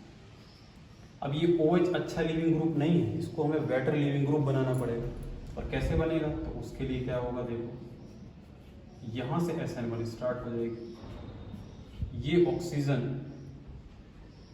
थोड़ा हाइड्रोजन भी उधर दिखाई देगा, इसके पास जो लोन पेयर का इलेक्ट्रॉन है ये प्रोटॉन इस पर अटैक करेगा और इधर से लोन पेयर का इलेक्ट्रॉन मांगेगा, तो क्या बन जाएगा, अभी पीछे बता चुके हैं कि ये इस तरीके से बदल देगा इसको इसमें। ठीक, अब क्या होगा बेटा, ऑक्सीजन पर पॉजिटिव चार्ज आ गया, तुरंत ये बॉन्ड ब्रेक हो जाएगा क्योंकि ऑक्सीजन की इलेक्ट्रोनेगेटिविटी इंक्रीज हो चुकी। तो जैसे ही ब्रेक होगा यहाँ से वाटर बाहर हो जाएगा और ये बन जाएगा CH3 CH3 CH3, और यहाँ पर चार्ज बेटा कैसा आ जाएगा, पॉजिटिव। अब आके न्यूक्लियोफाइल पर अटैक करेगा और अटैक करके इस तरीके से ये प्रोडक्ट बना देगा। बहुत आसान है अगर आप सिस्टम से पढ़ोगे तो। ये इसकी मैकेनिज्म, एक दो क्वेश्चन NCERT में इसके हैं। अभी वो जो हम कराएंगे ना, SN1 in alcohol, SN1 in ether, SN1, तो जब इस एल्काइल हैलाइड इस तरीके से कराते जाएंगे तो वहाँ सारे क्वेश्चन NCERT को बताते चलेंगे। फिलहाल अभी हम लोग बेस बना रहे हैं तो उसको समझिए। तो ये SN1 हो गया बेटा। अब SN1 में, हाँ, एक SN1 में और टॉपिक बचता है, वो क्या है जरा देखो। सपोज करो एक इस तरीके से क्वेश्चन, ये सब मिथाइल मिथाइल अपना बैलेंस सेटिस्फाई होंगे, ये रहा। और तीसरा आता है इस तरीके से, ये बोला जाता है कि ये बताओ इन तीन में किसकी स्टेबिलिटी ज़्यादा होगी, यानी किसका रेट ऑफ रिएक्शन ज़्यादा होगा। यानी इन तीनों की SN1 रिएक्शन हो रही है, कहाँ फास्ट रिएक्शन होगी। देखिए ये भी 1 डिग्री का है, एक और कार्बन बढ़ा लो, ये भी 1 डिग्री का है और ये भी 1 डिग्री का है, डिग्री भी सेम और एक्स भी सेम। यहाँ चाहो सबकी जगह Br लगा, ठीक, सब जगह Br है। अब क्या होगा, तो देखो बेटा, टर्सरी सबसे ज़्यादा होगा, फिर सेकेंडरी होगा, फिर प्राइमरी, सॉरी टर्सरी नहीं, 3 नंबर वाला ये सबसे ज़्यादा होगा। याद रखना कि जैसे जैसे बीटा ब्रांचिंग बढ़ती जाएगी वैसे वैसे SN1 का रेट बढ़ता जाएगा। जिस कार्बन पर Br लगा उसको अल्फा, आगे वाला बीटा, अल्फा बीटा, अल्फा और बीटा। तो देखो बीटा ब्रांचिंग यहाँ ज़्यादा है, ब्रांचिंग का मतलब चेन बढ़ जाए बीटा वाले कार्बन। तो if beta branching increases then SN1 reaction, then rate of reaction SN1 increases. क्यों ऐसा होता है उसको जरा समझो। देखो Q3 का रेट ऑफ रिएक्शन बढ़ गया, ये क्वेश्चन NCERT में थोड़ा समझने की कोशिश करना। देखिए ये वाला जो कार्बन है वो sp3 हाइब्रिडाइज है, और जब ये ब्रेक हुआ होगा तो क्या हुआ होगा, ये sp2 में कन्वर्ट हुआ होगा। यहाँ का एंगल कितना है, 109। अब एंगल कितना हो गया होगा, 120, क्योंकि sp2 है। तो 109 में ये ग्रुप पास पास होंगे, जिस वजह से ज़्यादा स्टेरिक हिंड्रेंस डेवलप कर रहे होंगे, मतलब पास पास बड़े बड़े ग्रुप लगे हुए हैं। यहाँ पर क्या हो रहा होगा, एंगल स्ट्रेन होगा, जिस वजह से स्टेरिक हिंड्रेंस। अब ये थोड़ा सा दूर चला गया तो इसमें क्या हुआ, रिलैक्सेशन हो गया ना, ये रिलैक्सेशन, ये इसमें तुरंत कन्वर्ट होना चाहेगा।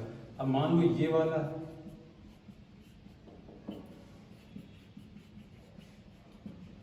और ये x माइनस, ये sp2 हो गया, यहाँ 120 हो गया, यहाँ पहले 109, यहाँ कोई प्रॉब्लम नहीं, किसी तरीके से स्टेरिक हिंड्रेंस था ही नहीं, तो यहाँ इतना रिलैक्सेशन नहीं मिल रहा। इस वाले कंपाउंड में ज़्यादा रिलैक्सेशन मिल रहा, क्योंकि ये पहले पास पास है, 109 डिग्री का एंगल, अब ये दूर हो गए यानी 120 का एंगल हो गया, तो यहाँ पर रिलैक्सेशन ज़्यादा है। रिलैक्सेशन ज़्यादा है जिस वजह से इन दोनों में कौन ज़्यादा स्टेबल हो गया, ये चीज़ ज़्यादा स्टेबल है, जबकि यहाँ कोई ज़्यादा फर्क नहीं पड़ रहा।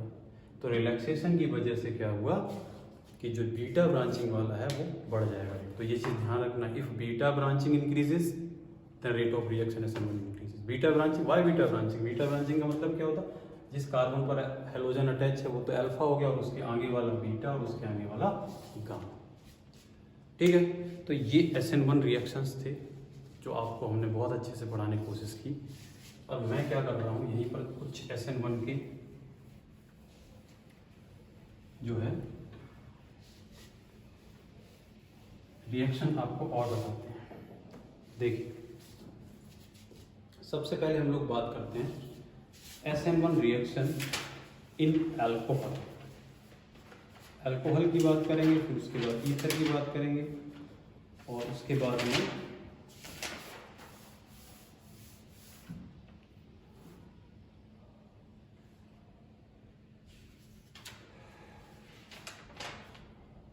चलो, तो पहले सबसे पहले हम लोग SN1 रिएक्शन अल्कोहल की बात करते हैं।